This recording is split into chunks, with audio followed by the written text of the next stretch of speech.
warahmatullahi wabarakatuh. Dan selamat pagi, salam sejahtera buat kita semua. Alhamdulillahirabbil alamin.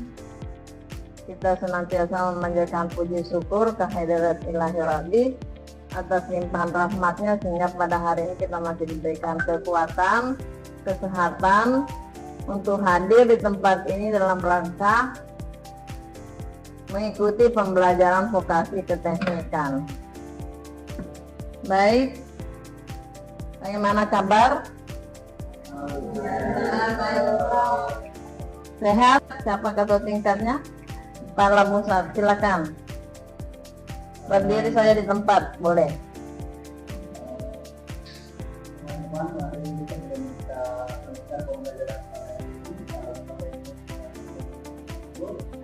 Supaya pembelajaran kita menjadi berkah dan menjadi untuk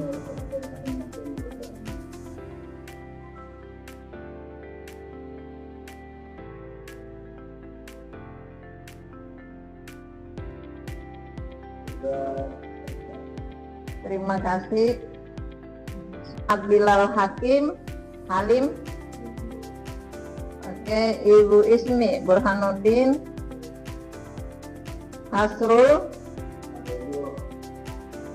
Suwarmiati Mutiara Mutmainnah Harmokohaya Rabusap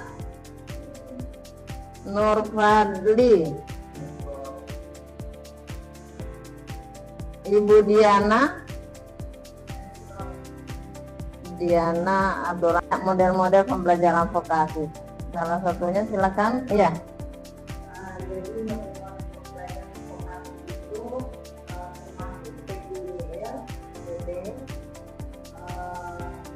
PJBL, satu saja PJBL. Bu, CBT, ada lagi? Silakan. Ada lagi? Silakan. Ya. Dual system. Jadi ada banyak ya, ada banyak. Kita lihat satu persatu. Terima kasih ya, kita tepuk tangan dulu. Luar biasa. Artinya masih dia ingat pembelajaran kita minggu lalu. Oke, kita ada yang bisa menjelaskan CBT itu apa?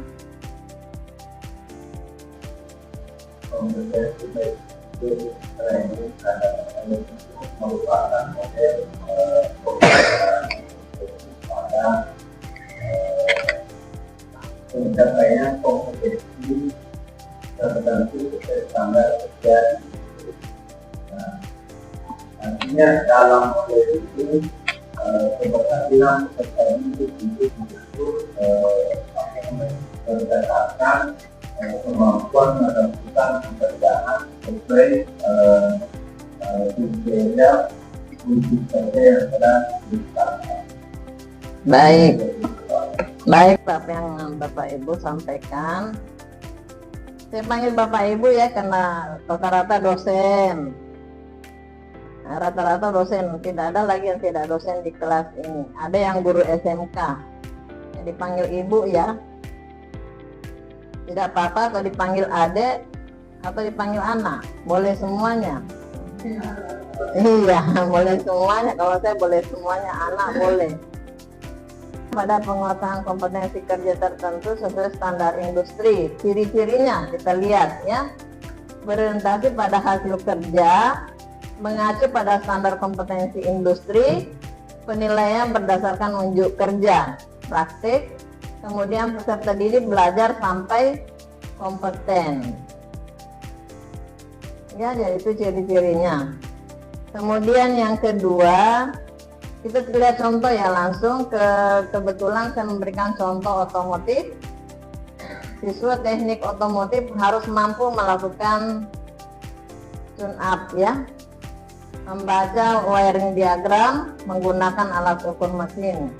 Kelebihan dari CBT ini adalah sesuai kebutuhan dunia kerja, kompetensi lebih terukur, mudah dikaitkan dengan sertifikasi kompetensi profesi.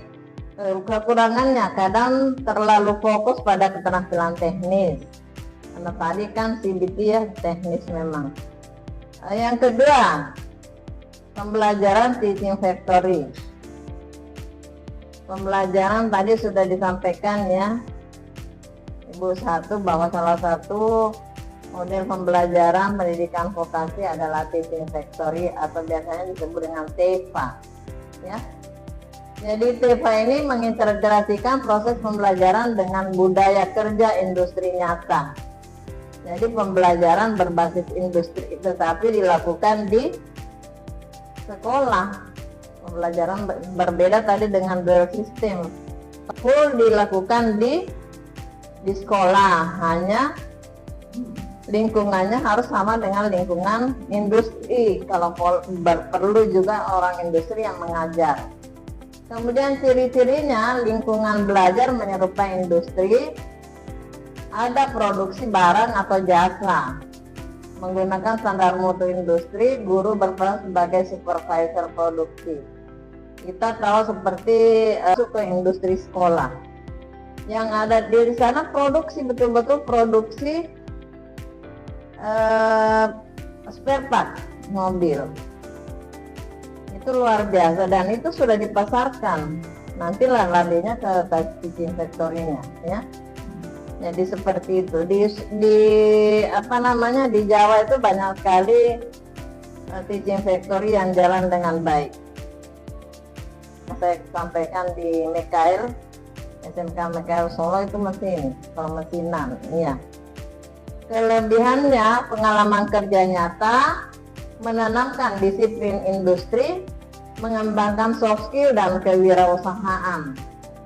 Karena memang nanti langsung bagaimana anak disuruh menjual, menerima order, kemudian nanti melaksanakan order. Setelah itu bagaimana dia mengepak, memasarkan dan mengirim produknya itu ke konsumen.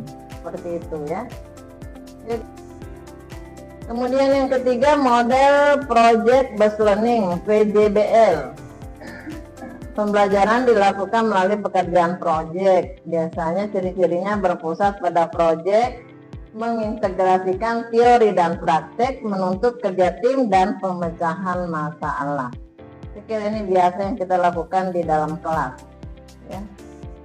Contohnya, membuat sistem otomasi sederhana, problem solving. Jadi di situ keterampilan tentang problem solving itu ditingkatkan di contoh ini. Tadi Pak Fadli menyampaikan ada model problem based learning PBL. Ibu Diana yang menyampaikan PBL.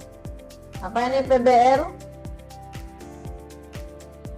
Pembelajaran berbasis masalah. Keterampilan apa yang harus dibangun di situ?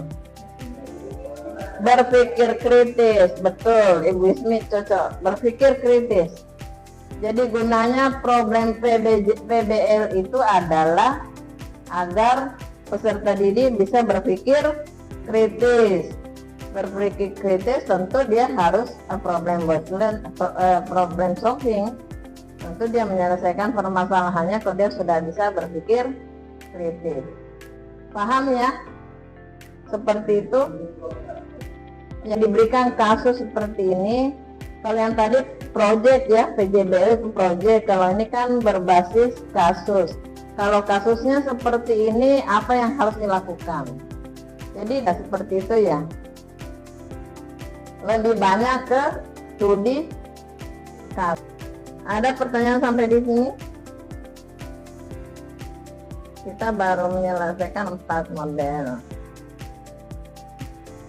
Yang biasa di SMK itu apa? Model seperti apa? Kalau mahasiswa itu keluar ke industri apa namanya? PKL. Kalau dia sekarang praktering. Kalau kita di perguruan tinggi namanya PI, praktek industri. Betul. betul ya. Oke, siap. Bisnis ganda kalau di kebanyakan saya lihat sekolah vokasi di Jawa itu kalau di industri minimal 6 bulan ya. Misalnya di UGM ada juga pendidikan vokasi, kalau ke industri itu minimal 6 bulan. Sementara kita di sini ada 3 bulan ya, ada 2 bulan, tergantung industrinya mau menerima seberapa banyak. Kalau saya dulu waktu praktek industri, di industri ya kita digaji, dikasih makan sama dengan pegawai, seperti itu. Tapi karena bergeser dengan waktu ini, bergeser mungkin pihak industri juga merasa tidak mau terganggu, ya akhirnya kan kita tergantung kesepakatannya ya.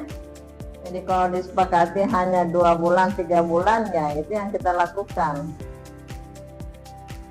Paham? Seperti ini kita pahami ya, karena ini kan yang nyata yang kita lakukan di sekolah, kita lakukan di perguruan tinggi juga kalau kita sebagai pembimbing mahasiswa industri TI. Nah ini tadi contohnya saya katakan 3 hari di sekolah, 3 hari di industri. Kelebihannya sinkronisasi pendidikan dengan kebutuhan kerja, pengalaman praktek lebih kuat karena 3 hari di sekolah dan 3 hari di industri. Kekurangannya membutuhkan koordinasi intensif, tidak semua industri siap menjadi mitra. Tadi saya katakan ya, kadang-kadang industrinya sudah siap ya, sinkronisasi antara sekolah dengan industri yang kadang-kadang ada bukunya, nanti saya kasih lihatkan bukunya. Ada 10 strategi implementasi pendidikan vokasi. Orang vokasi itu harus paham, harus menghafal betul itu. Ada 10 strateginya. Apa itu 10 strategi? Mulai dari programnya, kemudian sistem IT-nya, semuanya itu ada 10. Nanti akan saya share buku-bukunya ya. Ada 2 buku tentang revitalisasi pendidikan vokasi dan malah ada impresnya. Ada yang ingat nggak impresnya nomor berapa?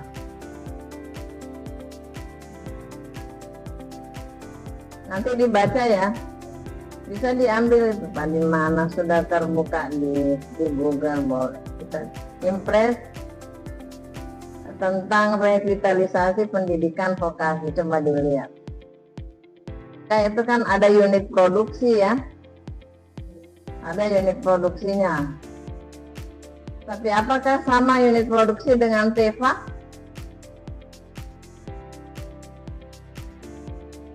Tadi kan TEVA juga ada produksinya. Kira-kira sama dengan unit produksi dengan teaching factory?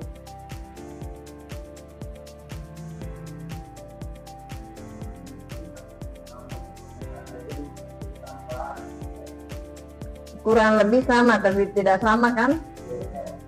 Ya nanti saya akan putarkan videonya. Nanti tolong dipahami betul, saya akan putar videonya nanti satu persatu. Slide di video itu diperhatikan, di situ ada penjelasannya lebih detail ya. Oke. Pembelajaran dilakukan melalui kegiatan produksi yang memiliki nilai ekonomis, ini langsung dijual ke pasar. Ciri-cirinya ada target produksi, produk dapat dipasarkan, mengembangkan jiwa entrepreneurship. Contoh misalnya pembuatan furnitur teknik kayu untuk dijual. Misalnya ekonomi kreatif. Mungkin kalau boga, busana, itu bisa ke sana ya, karena langsung produksi.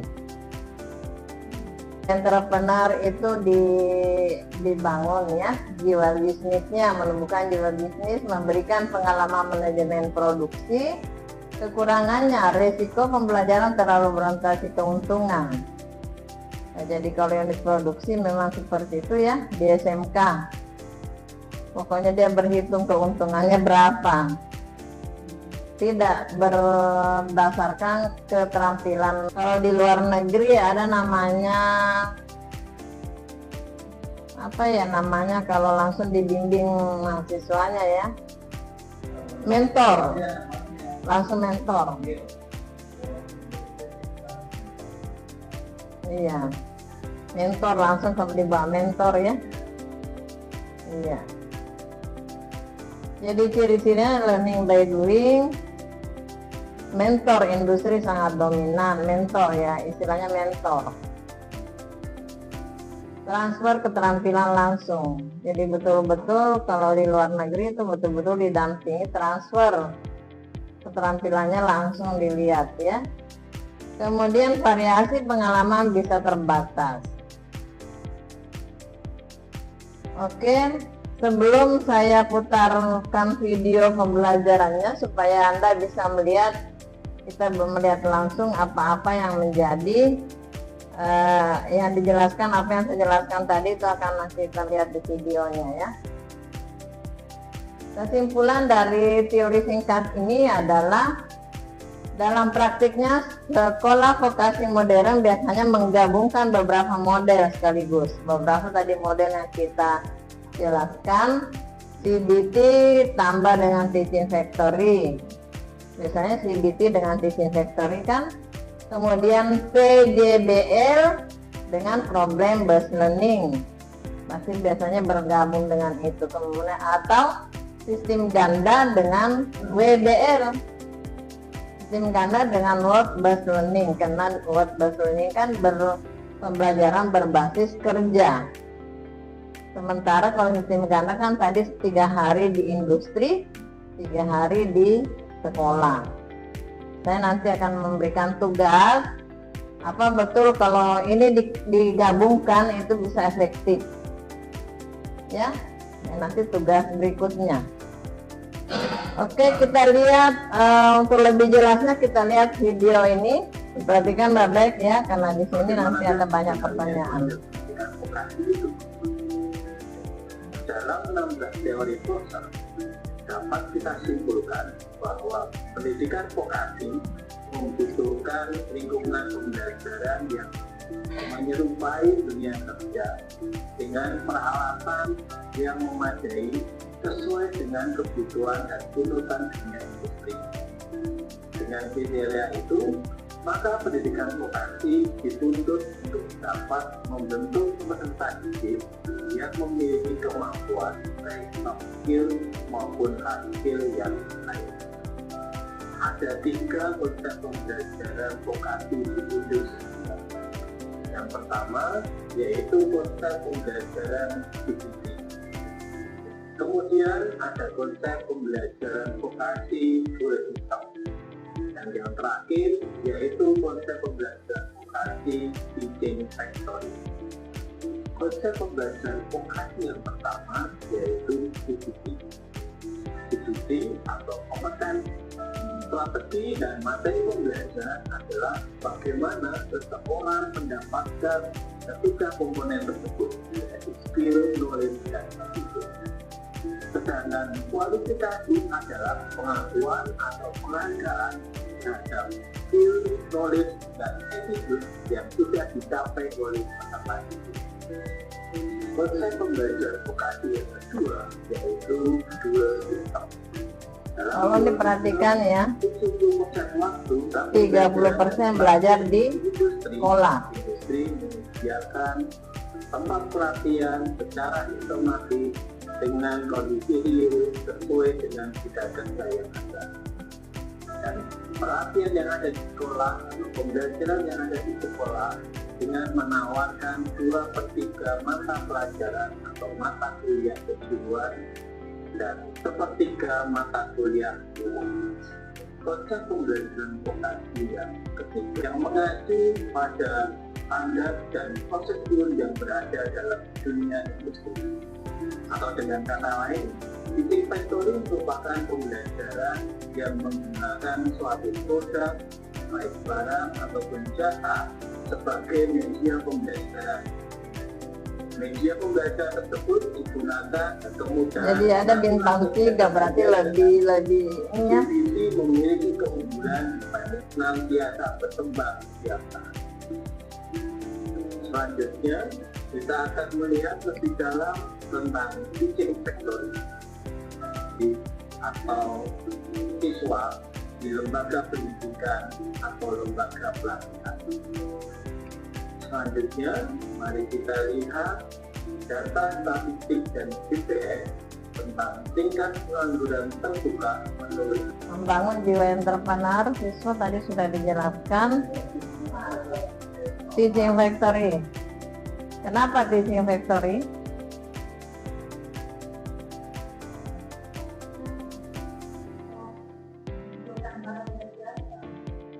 Menghasilkan barang dan jasa, dan apa lagi sambungannya?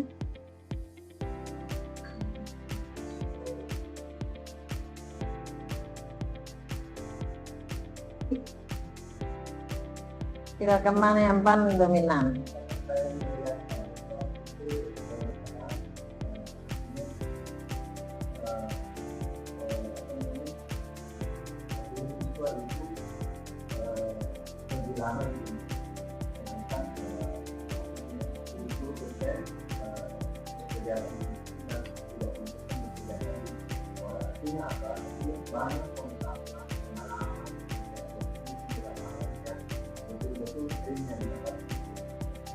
Oke. Sekolah.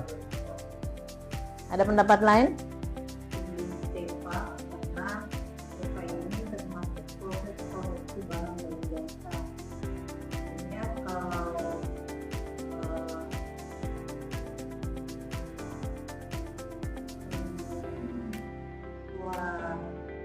Lebih ke industri, berfokus ke industri, kemudian persennya di sekolah.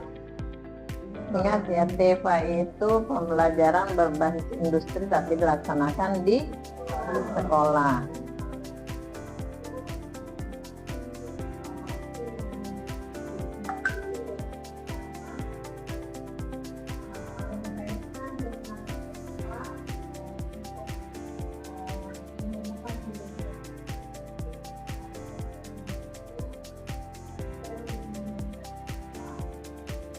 Kalau membangun jiwa entrepreneur,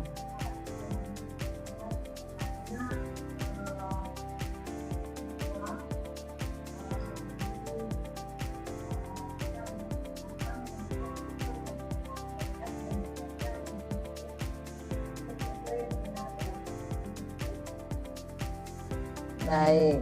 Lain dari yang 3 pendapat tadi, ya silakan. Ya.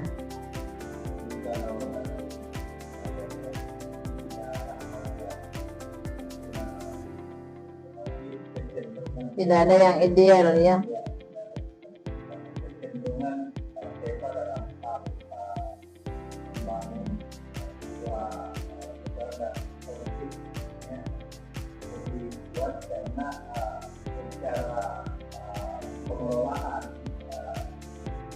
Dalam TEFA ini kita sudah dibaca baik layanan dalam kerja teknis. Iya. Mulai dari menerima order, melaksanakan order, kemudian pelaporannya. Sehingga memang lebih banyak skill yang didapatkan oleh khususnya dalam faktor yang memang membangun tapi yang menjadi agak nilai-nilainya adalah keterbatasan siswa yang terlibat ketika sekolah karena pasti akan ada untuk mendapatkan semua misalnya mungkin harusnya menjadikan Kalau TEFA itu kan menggunakan sistem blok. ya sistem blok Iya. waktunya ada yang sebenarnya belum maksimal tercapai kepentingannya terjadi rolling Pindah lagi. menjadi harus butuh pendampingan lanjutan. Oke, satu pendapat. Ada yang menyanggah pendapat itu? Soft skill, pengembangan hard skill juga, tetapi yang membangun jiwa entrepreneur dengan penguasaan keterampilan nyata adalah di TEPA. Oke, kita lanjut dulu videonya. Tentang kompetensi, tentang Masih berbicara tentang teaching factory. kita sering mendengar istilah unit produksi atau business center dalam pendidikan. Ini perbedaan unit produksi dengan TEPA. Coba diperhatikan. Apa perbedaan antara unit produksi dan teaching factory? Banyak orang. Lalu, apa korelasi keberadaan teaching factory dan unit produksi? Teaching factory bisa sedangkan teaching factory yang berkembang dan dinamis akan sangat membutuhkan unit bisnis atau unit produksi. Bagi institusi pendidikan vokasi yang ingin melaksanakan teaching factory tidak perlu khawatir, karena pemerintah sudah memiliki teaching factory bagi pendidikan vokasi. Implementasi teaching factory seperti sebuah rumah, ada bagian eksternal dan ada bagian internal. Pemahaman teaching factory dan manajemen. Kemudian pilar dalam implementasi teaching factory terdapat 4 hal, yaitu modal teaching factory, jadwal blok, rencana pembelajaran, dan budaya teaching factory. Ya. Institusi pendidikan. Coba diperhatikan implementasinya ya, nanti ada tugasnya Pilar ini. atau komponen yang pertama yaitu produk teaching factory. Produk dalam teaching factory digunakan sebagai media untuk mengantarkan kompetensi kepada peserta didik. Produk ini harus dapat mengantarkan kompetensi sebanyak mungkin yang juga dibutuhkan baik oleh internal sekolah maupun oleh dunia harus berlanjut. Pilar yang ketiga dalam implementasi teaching factory yaitu rencana pembelajaran. Dalam teaching factory, rencana pembelajaran berfokus pada doksik yang merupakan dokumen tahapan kegiatan yang membantu peserta didik untuk melaksanakan tunjuk kerja. Doksik dalam teaching factory merupakan bagian dari sebuah dokumen LTP.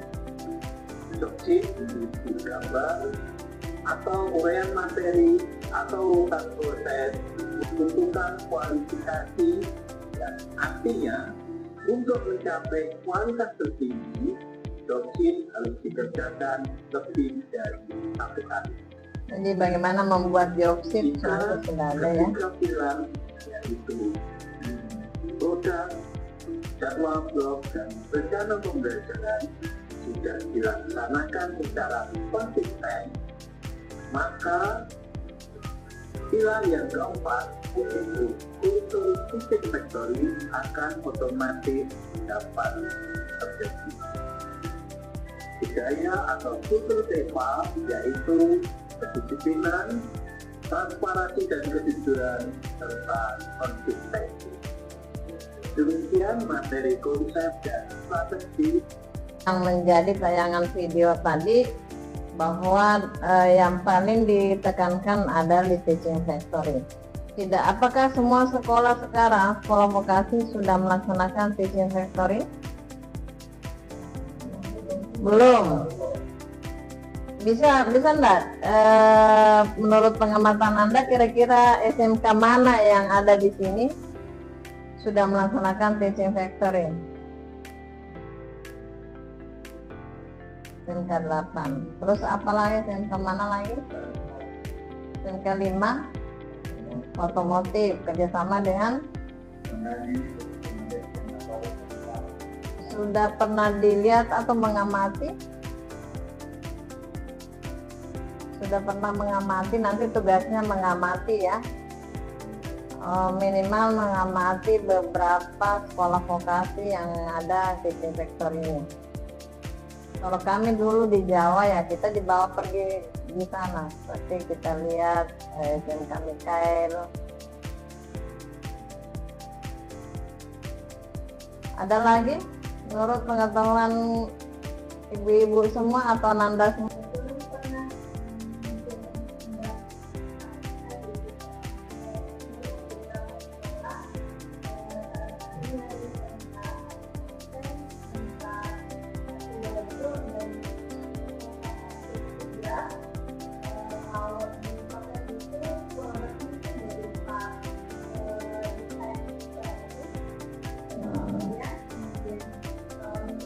Sudah sampai ke pemasaran?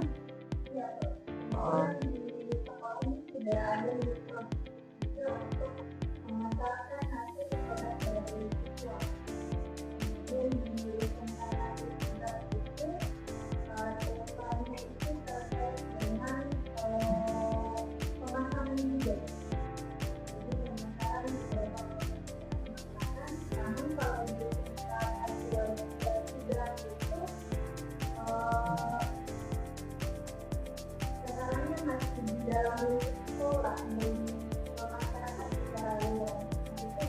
Itu produk, terus prosesnya gimana?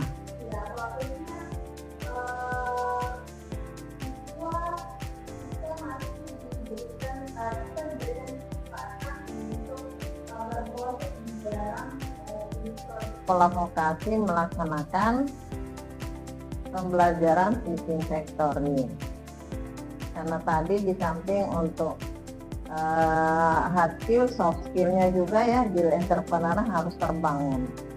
Saya banyak kajian-kajian tentang teaching factory. Oke, tadi nanti ini hasil videonya saya akan memberikan pertanyaan, tugas-tugas tambahan ya. Coba kita lihat dulu. Saya lihat dulu, bukan teaching factory ya, tapi pembelajaran abad 21. Ini bisa diunduh nanti, boleh. Silakan menjadi ini yang integritas pembelajaran abad 21. Jadi bagaimana mengintegrasikan pembelajaran abad 21 di dalam materi ajar kita. Ini ada. Kemudian bentar, ada buku teaching factory saya. Nanti saya akan memberikan tugas, boleh diunduh ini bukunya. Nanti diambil cara ini ada.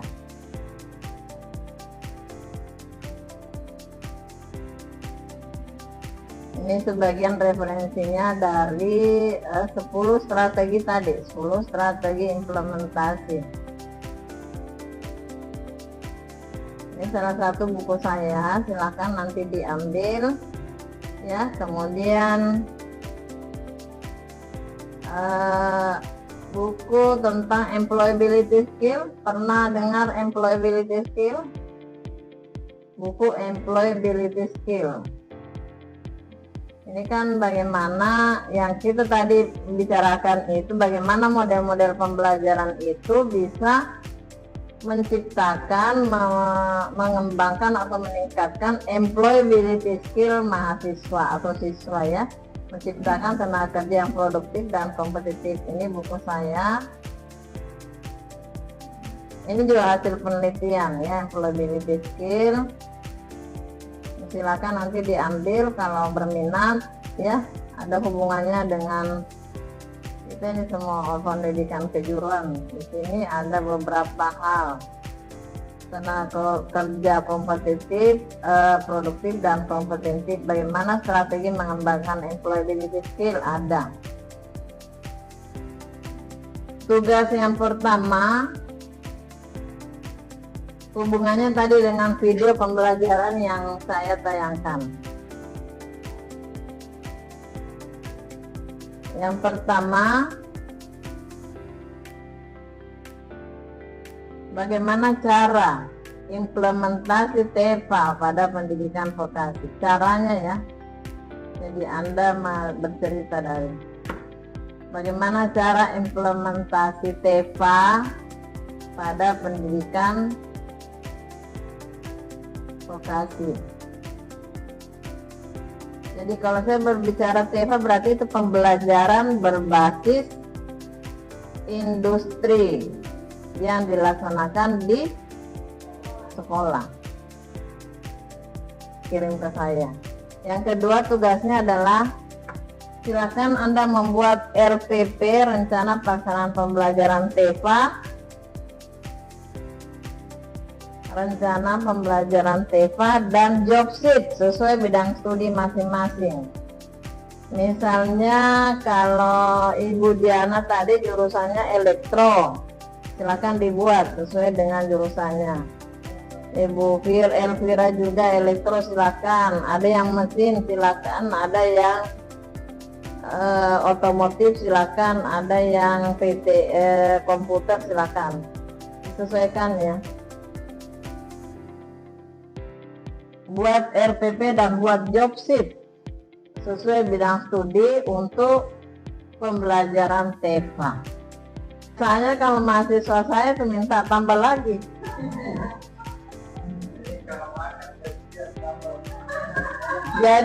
Jadi ini ya, tugas tambahannya itu membaca buku saya tentang teaching factory dan employability skill. Karena ada hubungannya employability skill dengan teaching factory? Sangat erat hubungannya. Kalau Pak siapa lagi? Asrul itu kan membahas tentang employability skill ya. Oke, siap, silakan dibaca Pak. Saya punya buku itu tentang ada 2 buku saya tentang employability skill. Ada tadi employability skill tersendiri, kemudian ada strategi implementasi untuk menghasilkan employability skill. Ada strateginya, ada 2 buku saya, itu semua hasil penelitian. Ada pertanyaan sampai di sini? Ya, menjadi mahasiswa itu berjuang, ikhlas, dan menerima apa adanya, kan begitu ya? Iya, saya memberikan nilai sesuai dengan pekerjaannya. Saya kira objektif caranya. Ada yang tidak objektif kan? Silakan disampaikan. Kalau membutuhkan lagi buku-buku saya masih ada beberapa dalam proses penulisan. Saya fokusnya memang ke employability skill dan teaching factory. Bisa meningkatkan jiwa entrepreneur siswa, karena yang dibutuhkan jiwa entrepreneur kan. Apapun posisi kita, apapun pilihan-pilihan hidup, kalau kita memiliki jiwa entrepreneur itu kita laku di pasaran. Tanda kutip. Laku dijual.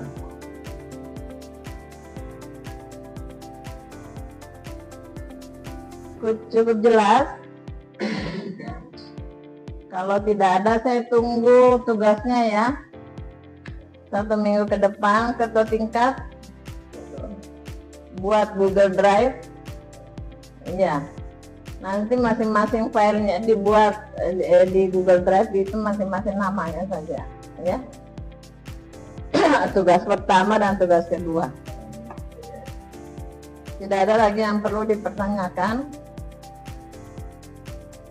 Terima kasih atas kebersamaannya. Terima kasih teman-teman keaktifannya. Semuanya hadir. Setiap saya kuliah rajin semua. Full semua tadi masuk mengajar ya. Terima kasih. Mohon maaf bila ada hal yang kurang berkenan. Semoga kita selalu sehat, insya Allah. Minggu depan kita ketemu lagi. Baik, wassalamualaikum warahmatullahi wabarakatuh. Jadi tadi ini kan berdasarkan penjelasan dari Komnas HAM, kita ini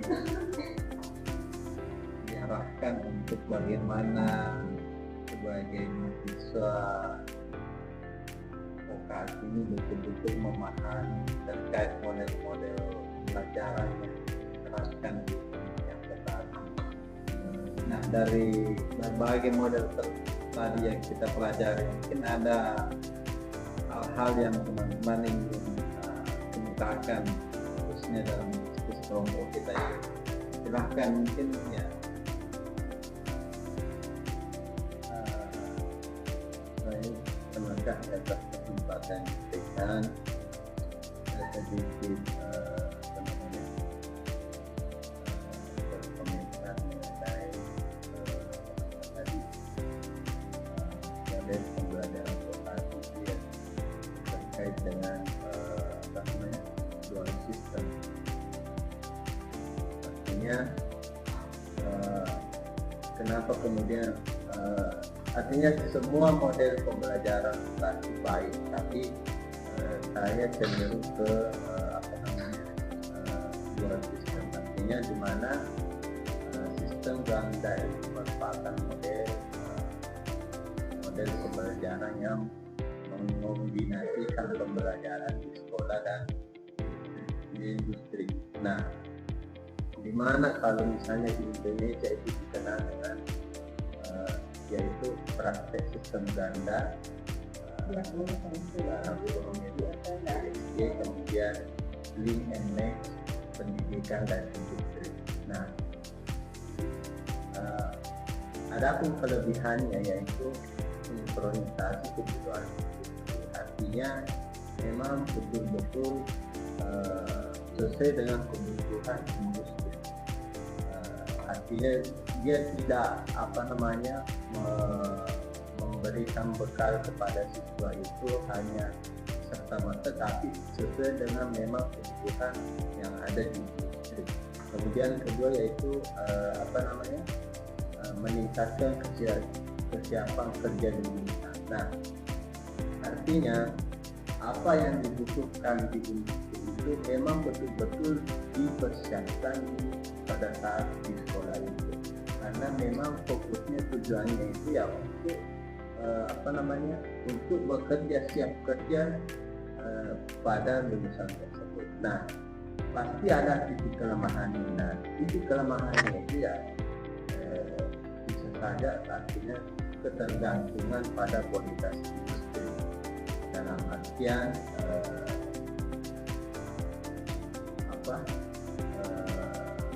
mitra. Artinya bisa saja kalau misalnya mitra itu hanya fokusnya di itu ya mungkin ilmunya hanya di situ-situ aja. Artinya tidak peserta didik itu tidak berkembang dalam artian hanya fokus pada satu produksi itu saja. Nah, kedua, koordinasi sekolah dan industri itu cukup kompleks dalam artian ada gap, ada kesenjangan dalam artian sekolah misalnya bisa saja kurikulum yang ada di sekolah itu artinya terlambat dengan kurikulum industri yang ada di industri. Artinya industri mungkin sudah mengeluarkan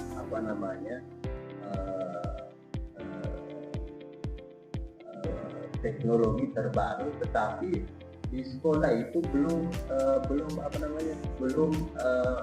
mencapai teknologi itu. Artinya jadi itu sebuah masalah. Nah, ini yang mungkin kita yang perlu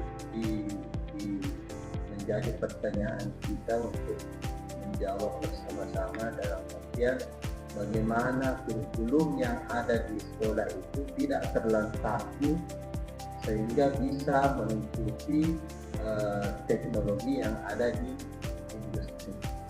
Betul. Nah, mungkin kita dengarkan dulu juga pendapat dari teman karena dia lebih praktis mengajar di SMK atau ya cara itu ya silahkan.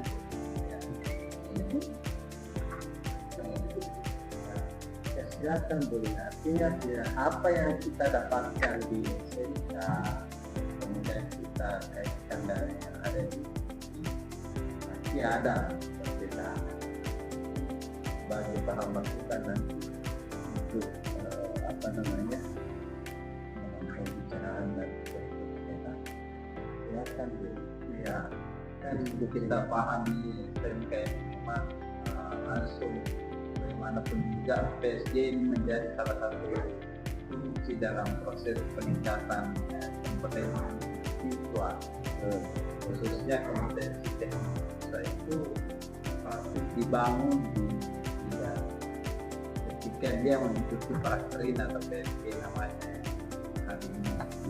Bagaimana pendapat Ibu yang SMK ini kan sudah tahu ya, saya tidak lebih aplikatif lagi kalau kita diperlukan secara teori mungkin itu tahu tapi SMK yang mengamalkannya. Silakan Ibu.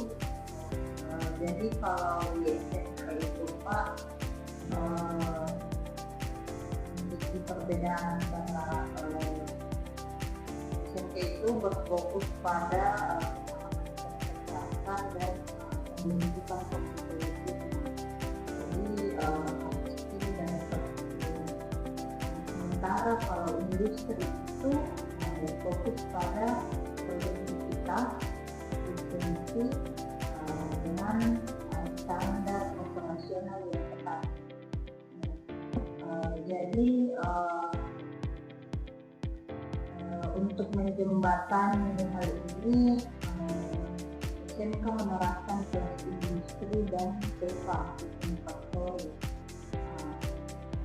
agar kurikulum dan praktik siswa selaras dengan kebutuhan kita di dunia kerja.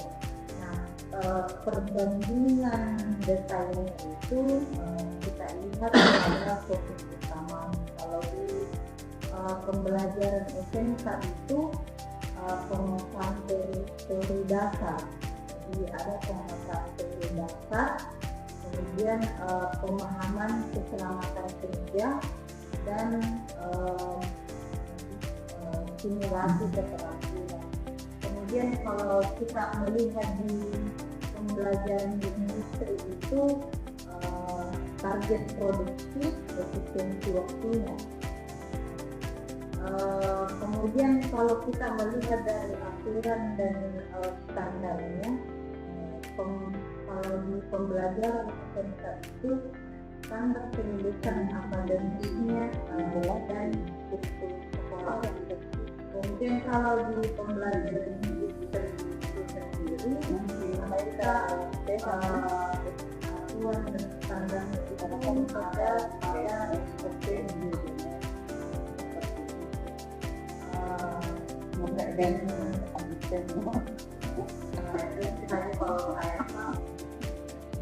iya, jadi maka masih banyak informasi kita dapat ya, dari teman-teman secara keseharian bagaimana belajar kita terkait penerapan aduan sistem yang diterapkan begitu dengan berbagai kombinasinya ini sebenarnya model-model pembelajaran ini yang lebih melengkapi bagaimana proses pembelajaran di SMK itu menjadi sesuatu yang sangat penting untuk meningkatkan kompetensi siswa.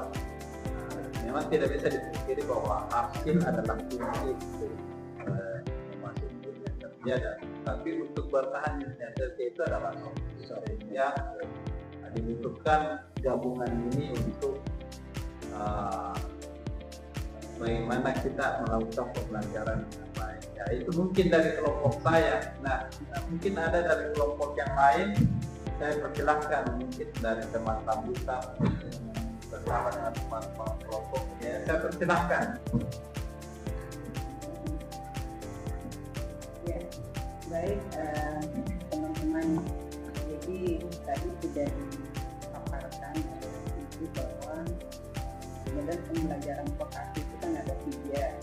Yang pertama itu tadi kompetensi training, efisiensi.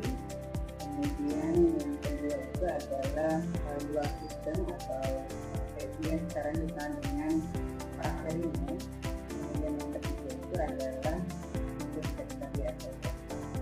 Nah, mungkin dari kita bisa jelaskan dulu tentang PEPA dan nanti kita dapat gambaran yang lebih detail lagi. Terima kasih. Jadi mungkin kalau untuk PEPA sendiri seperti pelajaran sebelumnya, di mana kedua PPK ini kan adalah model pembelajaran produksi, karena secara gampang ini sekolah itu membuat lingkungan di sekolahnya seakan-akan seperti agar pembelajaran itu lebih mirip dengan keadaan seharusnya di dunia ini. Jadi PPK sendiri itu tujuannya adalah untuk menghubungkan antara dunia pendidikan dengan dunia industri agar terciptanya kesesuaian kompetensi lulusan dari sekolahnya dengan kebutuhan kerja. Sedangkan di dalam PPK sendiri, institusi pendidikan itu berfungsi sebagai miniatur dari industri sendiri. Nah, di dalam PPK sendiri, peserta didik atau siswanya itu tidak hanya diajarkan secara teori maupun praktik, tetapi juga menghasilkan produk atau jasa atau layanan yang sesuai dengan standar yang ada di industri pada saat itu. Dimana karakteristik untuk model pembelajaran PPK sendiri, jadi pembelajaran itu harus berbasis produk atau jasa yang sesuai dengan bidangnya masing-masing, lalu bagaimana cara penggunaan standar kerja dan budaya industri kepada masing-masing bidang, lalu melibatkan industri dalam penyusunan kurikulumnya maupun kalau pembelajarannya, berorientasi pada kualitas produk dan kepuasan dari pelanggan, lalu menekankan kerja tim, disiplin, tanggung jawab, problem solving, dan berbagai macam soft lainnya, serta dosen atau guru pada TK ini berperan sebagai fasilitator sekaligus supervisor. Mungkin untuk penjelasan dari TK seperti itu. Oke, baik, terima kasih. Jadi sebenarnya PPK di sini memang untuk menekankan kolaborasi aktif ya, yaitu mengasah kemampuan peserta didik dalam menghasilkan produk atau layanan yang memang betul-betul sesuai dengan standar kerja yang sama. Oke, mungkin kita dengarkan lagi tambahan penjelasan apakah tentang itu ya, atau Kirana menjelaskan itu ya, oke, jelaskan kira.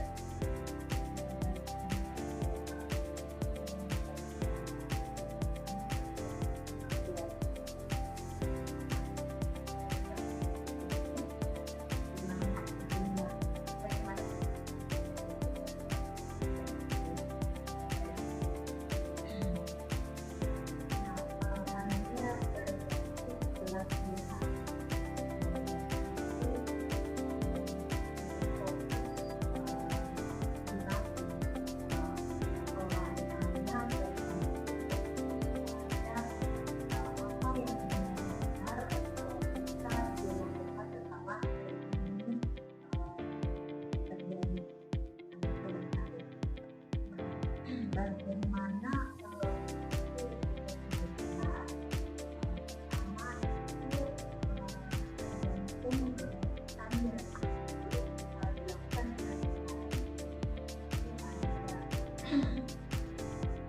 standar tertentu yang harus dicapai peserta, kemudian fokus pada praktik nyata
mudah-mudahan apa yang disampaikan bisa menambah referensi kita dalam menyelesaikan tugas berikutnya.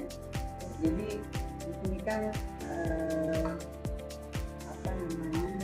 tugas-tugas yang diberikan itu nanti pastinya akan berkenaan dengan model pembelajaran vokasi yang sudah tadi saya sampaikan. Jadi mungkin nanti bisa kita berkolaborasi dengan teman kelompok yang lain supaya lebih lengkap lah seperti itu.